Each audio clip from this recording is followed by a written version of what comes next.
Hello everyone, welcome to my Smart Info channel. If you are new here, then make sure to subscribe. In this channel, I upload boring story for you, so if you want to listen to it, then stay with me till the end.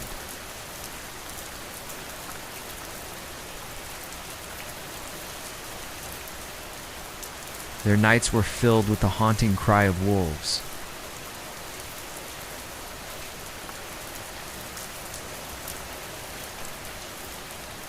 His father had made powerful enemies, and when Temujin was just 9 years old, his father was poisoned, leaving his family without protection and their herds at risk.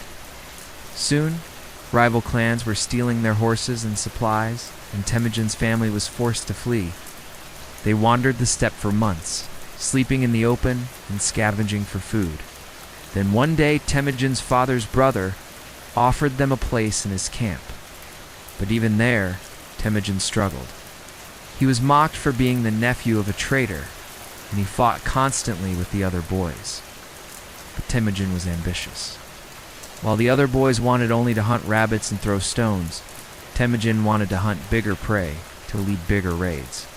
When he was just 16 years old, Temujin managed to capture a rival's warhorse. Soon after, he captured a princess from a rival clan, making her his wife. Temujin wasn't just a warrior, he was a leader. As an adult, he united the warring clans of the Mongolian steppe and created a new empire, named it his name, Genghis Khan, meaning ocean of milk. Genghis led his armies across Asia, conquering new lands and building a huge empire. But even in the height of his power, Genghis never forgot the lessons of his youth, understood the importance of the land and the people around him. He built his empire in a way that respected both. He appointed loyal generals and trusted advisors. He encouraged trade and cultural exchange along his empire's many trade routes. And he even set up a postal system to help his empire run smoothly. Genghis Khan's empire lasted for decades, and when he died, he left it to his sons and grandsons. Together, they continued to build the empire until it stretched from the Pacific Ocean to Eastern Europe. And though Genghis Khan is remembered as a brutal conqueror, he was also a brilliant leader and a shrewd judge of character. He knew the importance of the land and its people and treated both with respect. And in doing so, he created an empire that lasted for generations. He was a slave. As a teenager, Temujin was captured by a rival clan and held against his will. They placed a heavy wooden collar around his neck, a clear attempt to mark him as powerless, but he escaped.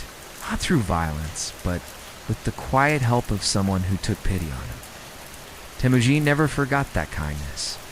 In the shifting world of Mongol tribal politics, loyalty was often fleeting, like wind over grass. Yet Temujin built alliances not through inheritance, but through trust and fairness. He recognized talent regardless of birth and rewarded loyalty above all. People noticed, formed a sworn brotherhood, an anda with Jamuka, a powerful and charismatic noble. For a time they were inseparable, but as both men rose in influence, tensions emerged. Jamuka, fearing Temujin's growing power, eventually turned against him, and a bitter conflict followed. In their first major clash, Temujin was defeated. Many of his followers were lost in the aftermath, in ways that left deep scars across generations. But Temujin did not give up. He learned, he waited, and in time, he returned. The defeat of Jamuka and the consolidation of power that followed brought a new title, a new name, Genghis Khan, the oceanic ruler. He wasn't just a tribal chief, he was a unifier. But this wasn't achieved through conquest alone. When Temujin began to unite the Mongol tribes under one banner, he didn't rely solely on force.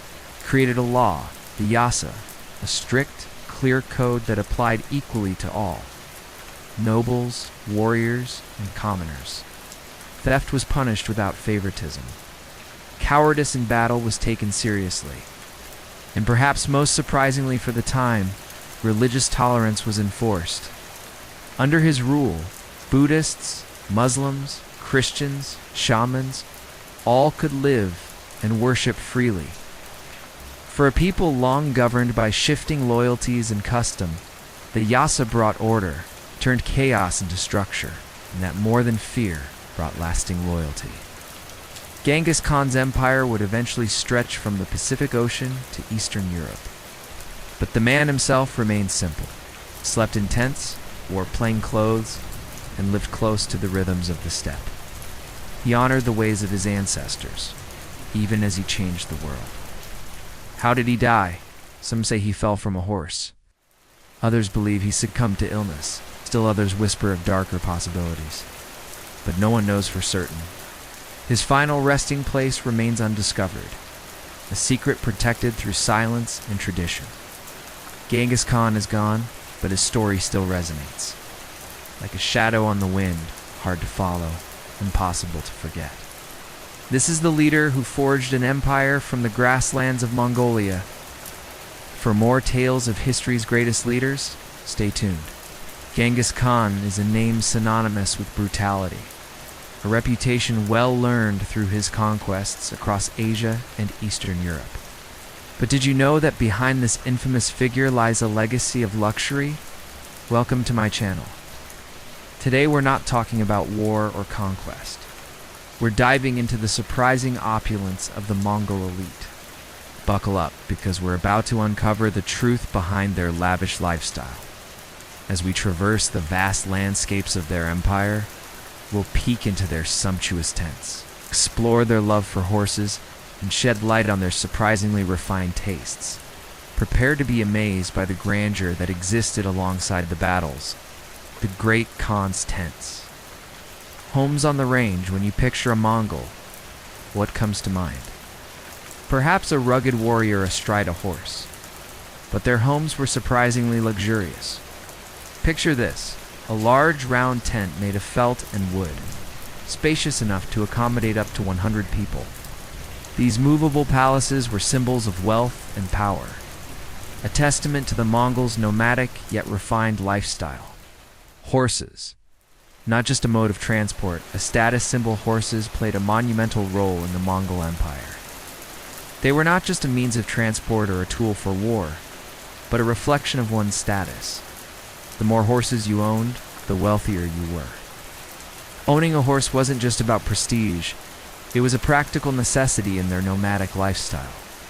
Horses were their lifeline, allowing them to traverse the vast distances of their empire efficiently.